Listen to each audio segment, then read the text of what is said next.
sada snime kite i granicu domovine štite. Oni šalju najljepše pozdrave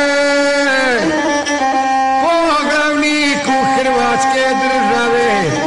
Poglavniče naš najveći sine, primi pozdrav ustaša sa Drine. Di topovi, puške i strojnice uzduž svoje hrvatske granice, zadom spremni Srebrenicom ječi, Francetićev reče par riječi o značenju 10. travnja i o vidu našeg vojevanja. Dušmanska je sila beskršena, a zadaća još nije svršena. Zadaća će biti izvršita kad nestane do jednog bandita.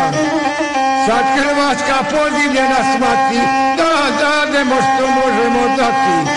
Za Hrvatsku i za poglavnika boriti se protiv odmetnika.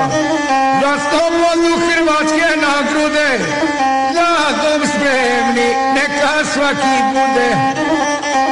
Kad Francetić ove riječi reče, mi kriknu smo da sva brda ječe. Poglavniku Anti Paveliću i vitezu Juri Francetiću, koji svoje crne trupe vodi iz istočne Bosne ka slobodi.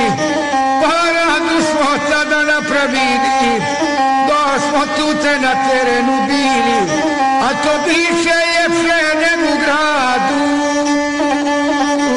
kad smo tako imali paradu. Bog će dati, u Boga je nade, to će vrime, bit će i parade.